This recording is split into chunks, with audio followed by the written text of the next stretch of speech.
GTB hospital यानी कि दिल्ली का गुरु तेग बहादुर एक हॉस्पिटल होता है। उसके अंदर जो एक लिफ्ट होती है, उस लिफ्ट के अंदर एक आदमी बैठता है जिसका नाम नरेंद्र होता है।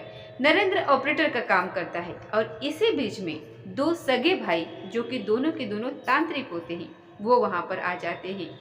जैसे ही उन्हें लिफ्ट से उतारा गया था, उतारने के दौरान ही नरेंद्र से उन्होंने पूछा कि तुम कितना रुपए महीना कमाते हो। नरेंद्र वहां पर कहता है कि भैया जी, बस मैं या 15 या 20 हजार रुपये आसपास, इसी के आसपास कमा पाता हूँ, इससे ज़्यादा नहीं कमा पाता। फिर दोनों तांत्रिक कहते हैं कि अगर तुम चाहो तो हम तुम्हें करोड़पति बना सकते हैं, माला माल बना देंगे। इतना पैसा तुम्हारे पास होगा कि तुम कभी कल्पना भी नहीं कर सकते। नरेंद्र वहां पर पूछता है कि ऐसा क्या करना होगा। तो वो कहते हैं कि बस एक मानव की खोपड़ी ला करके तुम्हें हमें देनी है, और जैसे ही तुम मानव की खोपड़ी ला करके हमें दोगे तो हम उसके बदले में तुम्हें 60 करोड़ रुपए देंगे। 60 करोड़ रुपए का नाम सुनने के बाद नरेंद्र के होश फाख्ता हो जाते हैं। वो सोचने पर मजबूर हो जाते हैं। अब रात को सो रहा हो या फिर दिन में जाग रहा हो या दिन में कुछ काम कर रहा हो, उसे हर वक्त मानव की खोपड़ी दिखाई देती थी, या फिर 60 करोड़ रुपए का एक बहुत बड़ा ढेर सा दिखाई उसे देता था, जिसमें सारे पैसे ही पैसे होते थे। अब वह लग जाता है वहां पर खोपड़ी का इंतजार करने के लिए। आखिरकार खोपड़ी का इंतजाम वो कर लेता है, लेकिन खोपड़ी का इंतजाम करने के लिए उसे कत्ल करना था। कत्ल भी हो जाता है। और इस घटनाक्रम के बारे में जब लोगों को पता चलता है तो लोगों को यकीन नहीं हो रहा था। हालांकि एक एक ऐसा परफेक्ट मर्डर था, ऐसा परफेक्ट कत्ल होता है जिसको शायद अंधा कत्ल करें या फिर कातिलों को ढूंढ पाना बहुत ही मुश्किल काम हो गया था। लेकिन गाजियाबाद के पुलिस ने, एसओजी टीम ने और थाना पुलिस ने जो काम किया वो वाकई में ईमानदारी का काम होता है, काबिल तारीफ काम था। आप भी यहाँ पर कहेंगे कि वाकई में इस घटनाक्रम का खुलासा अगर पुलिस ने ठीक से ना किया होता तो कभी कातिल पकड़े ही नहीं जाते। नमस्कार, स्वागत है आपका हमारे चैनल पर। आज की जो सच्ची घटना मैं आपको सुनाने जा रही हूँ, ये सच्ची घटना है उत्तर प्रदेश के जिला गाजियाबाद का। वहाँ पर एक थाना लगता है पीला मोड़, और पीला मोड़ से महज 1 किलोमीटर दूर एक लोनी भोपुरा रोड होता है। उसी सड़क के किनारे एक व्यक्ति, ये 22 जून 2024 के सुबह के लगभग का टाइम था, 6:30 बजे के आसपास का यह वाक्य रहा होगा। एक आदमी सड़क के किनारे बैठ करके टॉयलेट कर रहा था, और टॉयलेट करते हुए उसकी अचानक ही नज़र पड़ जाती है कि कुछ दूर पर एक लाश पड़ी है। शुरुआत में तो उसे कुछ अजीब सी चीज़ लग रही थी, लेकिन जब उसने पास में जा करके देखा तो लाश थी, और लाश के सर गायब थी, यानी कि धड़ था और सर गायब था। वो सोचने पर मजबूर हो गया था कि करूँ तो क्या करूँ। फिर उसके दिमाग में आया कि क्यों ना पुलिस को फ़ोन करा जाए। उसने तत्परता से पुलिस को फ़ोन किया, और पुलिस को जैसे ही सूचना मिलती है पुलिस मौके पर आती है। ये टीला मोड़ थाना से लगभग 1 किलोमीटर दूर लोनी भोपुरा रोड सड़क के किनारे ये लाश पड़ी हुई थी। अब थाना पुलिस हो, SAP, DCP, surveillance, SOG, dog squad, तमाम पुलिस अधिकारी वहां पर मौके पर पहुंच जाते हैं, ये देखने के लिए कि आखिरकार यहाँ पर मामला क्या है। मामले की जांच पड़ताल वहां पर शुरू हो जाती है, लेकिन जांच पड़ताल शुरू होने के बावजूद भी पुलिस के हाथ कुछ नहीं लग रहा था। पुलिस अब यहाँ पर करे तो क्या करे। जब पुलिस की समझ में नहीं आता तो पुलिस ने दिल्ली एनसीआर में लगभग 161 थाने तक ये सूचना पहुंचा दी, अखबारों के माध्यम से, सोशल मीडिया के माध्यम से, कि कोई अगर गुमशुदा व्यक्ति, अगर कोई गायब है तो उसके बारे में आकर के पुलिस से संपर्क करे, ताकि ये पता चले कि आखिरकार लाश किसकी है। ना तो लाश के बारे में कुछ पता चल पा रहा था कि लाश किसकी है, और ना ही ये पता चल पा रहा था कि आखिरकार कातिल कौन है। पहले लाश के बारे में, यानी कि उसकी शिनाख्त हो जाए तो कातिलों तक भी पुलिस पहुंचेगी, लेकिन कुछ भी पुलिस के हाथ नहीं लग रहा था। और धीरे धीरे करके ऐसे ही वक्त आगे बीतने लगता है। 1-2 दिन, 4-5, 6 दिन, हफ्ता, 15 दिन, 1 महीना, 1.5 महीना, इस तरीके से लगातार दिन बीत रहे थे, लेकिन पुलिस के पास कुछ भी हाथ नहीं लग रहा था। और इसी बीच में पुलिस के 1-2 जाबाज पुलिस वाले होते हैं, उनको लगता है कि क्यों ना इस केस को खुलासे करने के लिए कुछ स्पेशल, कुछ अलग सोचा जाए। तभी वो सोचते क्या हैं कि जहाँ पर लाश पड़ी हुई है, लाश के बीच में सड़क है और सड़क के किनारे पर एक बिल्डिंग होती है। बिल्डिंग पर जैसे ही नजर पहुंचती है तो 11वीं मंजिल पर एक सीसीटीवी कैमरा लगा हुआ था और उस सीसीटीवी कैमरे का जो मुंह होता है वो उधर ही होता है जिधर की लाश पड़ी हुई थी। अब पुलिस वाले उस बिल्डिंग में जाते हैं और बिल्डिंग में जाने के बाद वहां से सीसीटीवी कैमरे की फुटेज निकलवाई जाती है। फुटेज निकलवाने से ये पता चलता है कि लगभग एक टेम्पो होता है जो कि 3 मिनट तक उस जगह पर खड़ा हुआ था। ऐसे दिल्ली एनसीआर में हजारों की संख्या में टेम्पो होते हैं। किस किस टेम्पो को ढूंढ करके लेकर के आएंगे। हालांकि पुलिस ने जब आसपास के जितने भी सीसीटीवी कैमरे लगे हुए थे, सीसीटीवी कैमरे को देखा, टेम्पो आ रहे हैं, जा रहे हैं, लेकिन किसी का कोई नंबर टेम्पो का उस सीसीटीवी कैमरे के अंदर कैद नहीं हो पा रहा था। पुलिस वाले अब यहाँ पर करे तो क्या करे, वक्त धीरे धीरे करके आगे बढ़ रहा था। हालांकि पुलिस ने अपने मुखबिर भी सेट कर दिए थे। मुखबिर को बताया कि आखिरकार ये जो टेम्पो या फिर कत्ल किसका हुआ है, कातिल कौन है, कोई भी मतलब कोई भी छोटी से छोटी इंफॉर्मेशन हो मिलनी चाहिए ताकि हम कातिलों तक पहुंच सके। तभी एक पुलिस वाले की नज़र पड़ जाती है टेम्पो पर और टेम्पो पर ट्रायंगल जैसा एक कुछ निशान बना हुआ था। उस ट्रायंगल कुछ अलग सा दिख रहा था। जब अलग दिख रहा था तभी उनके दिमाग में आता है कि क्यों ना इस ट्रायंगल वाले टेम्पो को ढूंढा जाए तो ज़्यादा बेहतर होगा। और दिल्ली हो या फिर गाजियाबाद हो या फिर एनसीआर के अलग अलग जिले हों, हर जगह पर पुलिस वालों को और पुलिस वालों ने अपने अपने मुखबिरों को सेट कर दिया, तैनात कर दिया। और अचानक ही एक दिन एक मुखबिर की नज़र एक टेम्पो पर पड़ जाती है। टेम्पो का वीडियो बनाया जाता है और वीडियो बनाने के बाद पुलिस वालों को दिखाया जाता है। जो सीसीटीवी कैमरे में मिला था और जो वीडियो दिखाया गया था उससे मिलान किया गया तो काफ़ी हद तक उस ट्रायंगल में मिलान हो जाता है। यानी कि टेम्पो पर बना हुआ एक चिन्ह जो होता है, उस चिन्ह के आधार पर पुलिस अब ये पता करती है तो पता चलता है कि दिल्ली का एक ताहिरपुर जगह लगती है। ताहिरपुर का रहने वाला एक मुन्ना नाम का व्यक्ति होता है। मुन्ना के पास वो टेम्पो होता है। पुलिस फिर उसके पास जाती है सादा वेश में और जाने के बाद उससे पता करती है कि तुम्हारा टेम्पो, तो फिर वो कहता है कि मेरा टेम्पो साहब अलग अलग ड्राइवर लेकर के जाते हैं और पैसे देते हैं और उसके बाद फिर चले जाते हैं।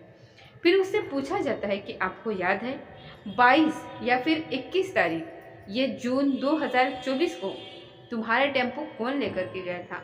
तभी उसे याद आता है कि हाँ साहब बिल्कुल याद है, बिल्कुल पता है, क्योंकि वो डायरी में ये सब चीज़ें मेंशन करके रखता था। तो उसी का खुद का एक भांजा होता है जिसका नाम विकास उर्फ मोटा होता है। पुलिस अब विकास उर्फ मोटे की तलाश में जुट जाती है। आखिरकार वो पकड़ा जाता है और जब पकड़ा जाता है तो उससे पूछा जाता है। वो गली नंबर 1 ताहिरपुर दिल्ली में रहता है और ऑटो ही चलाता है। वो जब उससे पूछा जाता है कि तुम ये इस तारीख को कहाँ कहाँ पर गए हुए थे, इस बात को लगभग 56 दिन का समय बीत जाता है। और जब उसे पूछा जाता है तो पुलिस जब अपने तरीके से सख्ती से पूछताछ करती है तो पुलिस के सवालों के सामने वो ज़्यादा देर टिक नहीं पाता। आखिरकार उसने बता दिया कि उसने अपने दोस्त का नाम लिया और वो कहता है कि धनंजय भी इसमें शामिल है। धनंजय जो कि डुमरियागंज मोतिहारी बिहार का रहने वाला होता है और यहीं दिल्ली में रह करके एक कमला मार्केट में पकौड़ी की दुकान चलाता था, पकौड़ी वगैरह बेचता था। जब उससे धनंजय के बारे में पूछा जाता है तो धनंजय को पुलिस पकड़ लेती है। धनंजय पुलिस के जब कब्जे में आता है तब 1-2 नाम और सामने आते हैं, जिसमें विकास उर्फ परमात्मा जो कि ई रिक्शा चलाता है, नरेंद्र जो कि जीटीबी हॉस्पिटल में लिफ्ट ऑपरेटर का काम करता है, एक पवन होता है और एक पंकज होता है। इस तरीके से ये लोग 6 होते हैं, 6 लोग सामने आते हैं। और पुलिस ने जब इनको तलाश करना शुरू किया तो आखिरकार जो पहले 2 अपराधी होते हैं वो 56वें दिन में जाकर के मिलते हैं। बाकी के 4 जो अपराधी होते हैं वो 170वें दिन में आकर के मिल जाते हैं। पुलिस जब इनको पकड़ती है, गिरफ्तार करती है, हिरासत में लेती है और पूछताछ करती है तो पुलिस जब इनसे सख्ती से पूछताछ कर रही थी तो 2 नाम थे जो आदर्श नगर दिल्ली के रहने वाले सगे भाई होते हैं। एक का नाम पवन होता है और एक का नाम होता है पंकज। पंकज और पवन दोनों तंत्र मंत्र विद्या का काम करते हैं। इनके पास अक्सर महिलाएं आती हैं, लड़कियां आती हैं और उनका काम ये होता है, कोई तो अपने अपने बॉयफ्रेंड को अपने कब्जे में करना चाहती है, तो कोई अपने अपने पति को कब्जे में करना चाहती है, कोई सास को तो कोई ससुर को। इस तरीके से महिलाओं का इनके घर पर आना जाना ज़्यादा होता है। अब इसी से वो पैसे कमाते हैं। हालांकि ये जानते हैं कि ज़्यादा तंत्र मंत्र विद्या में कुछ होता नहीं है, लेकिन उन्होंने एक धंधा बना लिया था। यूट्यूब से बहुत सारे मंत्र तंत्र उन्होंने सीखे और क्रियाएं सीखी, कैसे काम करते हैं वो सीखा और उससे पैसे कमाना इन्होंने शुरू कर दिया। एक बार इनके हाथ में एक ऐसा वीडियो लग जाता है, उस वीडियो को देखने के बाद ये पता चलता है कि मानव का अगर सर मिल जाए, खोपड़ी मिल जाए, तो उससे कुछ ऐसी क्रियाएं की जा सकती हैं जिससे कि फिर चमत्कार हो जाएगा और चमत्कार के बाद फिर पैसा ही पैसा होगा। एक दिन एक जीटीबी हॉस्पिटल यानी कि लिफ्ट में जब सफ़र कर रहे थे, तो उसमें उन्हें एक मंजिल से दूसरी मंजिल तक जब पहुंच रहे थे, तभी वहां पर उन्हें एक नरेंद्र दिखाई देता है। नरेंद्र से बातचीत करते हैं, उससे कहते हैं कि भाई क्या तुम हमारे लिए खोपड़ी का इंतज़ाम कर सकते हो? तो नरेंद्र कहता है कि कैसी बात कर रहे हो? तो कहते हैं कि इसके बदले में तुम्हें 60 करोड़ रुपये मिलेंगे। जैसे ही नरेंद्र ने 60 करोड़ रुपये का नाम सुना, तो नरेंद्र की आंखें चमक उठती है और कहता है कि गरीबी दूर हो जाएगी। 15-20 हज़ार रुपये वो मुश्किल से कमा रहा है, इसलिए उसने इस काम के लिए अपने एक दोस्त होता है जो ई रिक्शा चलाता है, नाम उसका विकास उर्फ वर्मात्मा होता है, जो कि बिहार के डोंगरिया मंच का रहने वाला होता है और दिल्ली में रहकर ई रिक्शा चलाता है।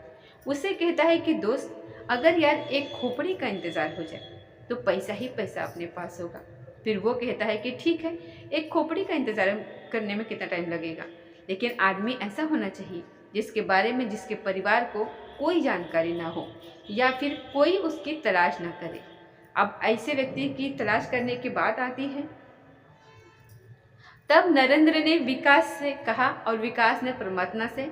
अब इन दोनों ने संपर्क किया विकास उर्फ मोटा से, और उनका एक दोस्त होता है धनंजय। धनंजय से जब बातचीत चलती है तो धनंजय कहता है कि मेरे बराबर में एक पकौड़ी का ठेला लगाता है और उसका नाम है राजू कुमार, जो कि बिहार का ही रहने वाला है। उसके माता पिता काफ़ी समय पहले मर चुके हैं और वह बिहार के विशेष सिंह मोतिहारी का रहने वाला है और अपने मामा के साथ यहाँ पर रहता है। अगर वो मर जाता है तो शायद किसी को इस बात की कोई खबर नहीं होगी, कोई ज़्यादा इसमें कोई तहकीकात नहीं होगी, कोई कोशिश नहीं करेगा। तभी ये लोग प्लान बनाते हैं और प्लान बनाने के बाद अब विकास उर्फ परमात्मा और विकास उर्फ मोटा, साथ ही धनंजय जो पकौड़ी की दुकान चलाता है, इन्होंने मिलकर प्लान बनाया और प्लान बनाने के बाद राजू को अपने साथ लेकर के चले जाते हैं। राजू राजू कुमार जो कि पकौड़ी बेचा करता था, उसे ले जाने के बाद करीब 15 जून 2024 के बात है, वो इसे ले जाती है और ले जाने के बाद जो भी इसकी ख्वाहिशें होती हैं, जो भी इसे खाना अच्छा लगता है, पहनना अच्छा लगता है, 5 दिन तक इसकी सेवा की जाती है, एकदम दामाद की सेवा जैसे की जाती है वैसे। राजू खुश था, उसे ऐसे लग रहा था कि जैसे यहाँ पर मन मांगी मुरादें पूरी हो रही हैं। 29 साल जिसकी उम्र होती है, 5 दिन तक लगातार उसको शराब पिलाते हैं और शराब पिलाने के बाद जब 6वां दिन आता है, यानी कि 21 और 22 जून 2024 की रात होती है, इसको यहाँ से गाजियाबाद के टीला मोड़ पंचशील कॉलोनी की तरफ लेकर के जाते हैं। वहाँ ले जाने के बाद जब टेम्पो से लेके जाते हैं तो पहले उसका गमछे से गला दबाते हैं और गला दबाने के बाद उसकी हत्या कर देते हैं।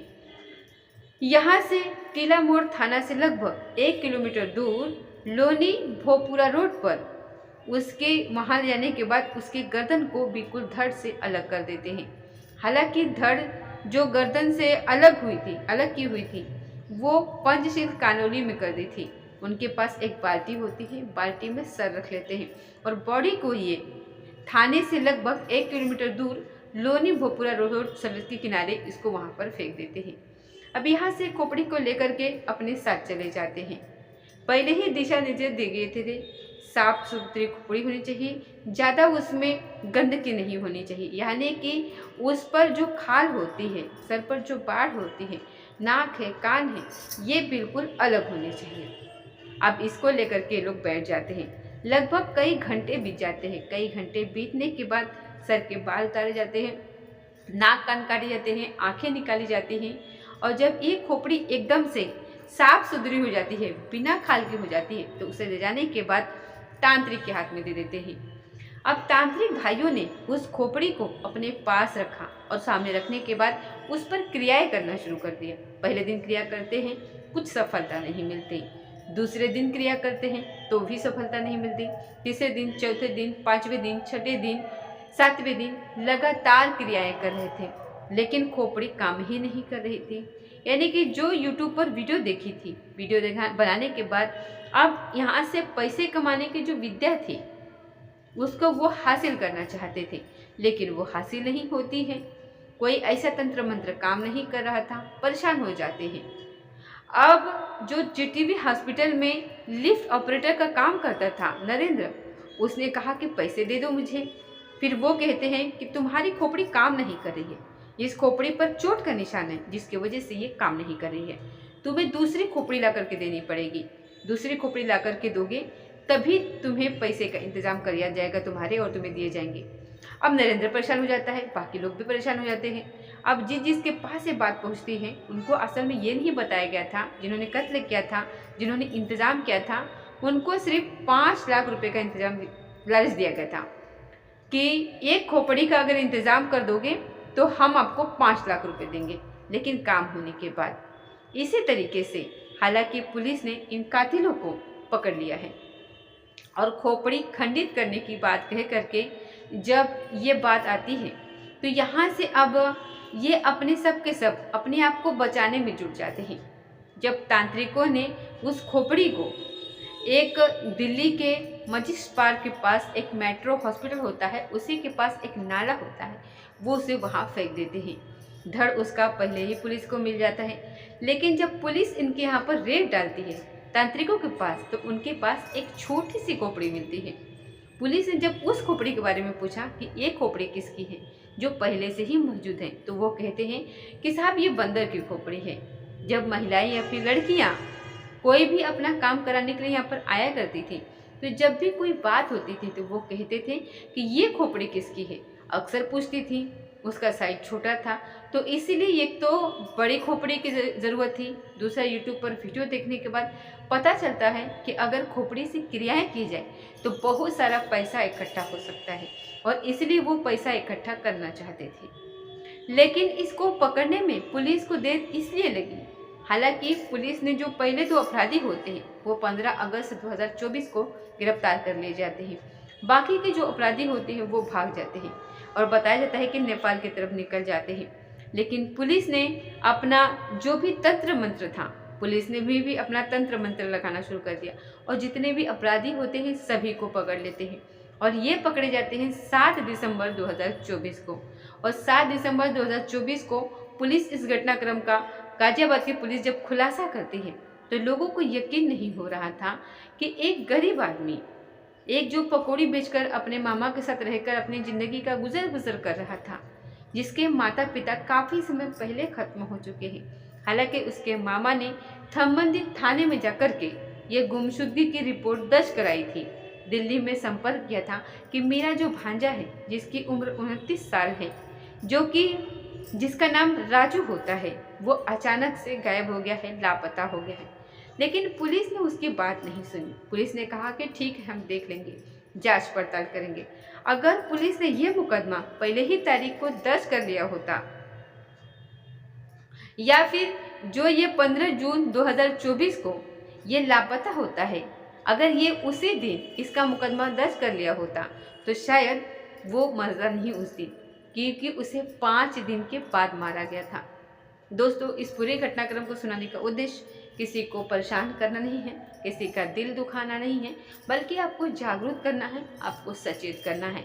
जिस तरीके से गाजियाबाद पुलिस ने, एसओजी टीम ने, सर्विलांस टीम ने, बाकी टीम ने पूरी ईमानदारी से, पूरे शिद्दत से इस घटनाक्रम को, जो अंधा कत्ल हुआ था, इसका खुलासा किया।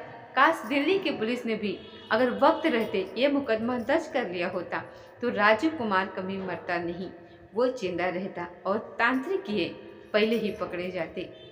दोस्तों, ये थी आज की सच्ची घटना। तो आज के समय में अंधविश्वास में हमें नहीं फंसना चाहिए। आजकल यूट्यूब पर या फिर बाहरी दुनिया में हम देखेंगे तो बहुत सारे अंधविश्वासी ऐसे लोग हैं जो ऐसे फर्जी काम करते हैं, जो लोगों को ऐसे फर्जी ज्ञान देते हैं या फिर फर्जी आपको इसको वश में करना, उसको वश में करना और पैसे ऐंठते हैं। तो इससे कुछ नहीं होता है, ये सिर्फ इनका धंधा है और पैसे ऐंठने का लोगों को काम होता है। इस पर विश्वास बिल्कुल भी नहीं करना चाहिए। तो ये थी दोस्तों आज की सच्ची घटना। मिलते हैं अगले किसी सच्ची घटना के साथ, तब तक जय हिंद जय भारत।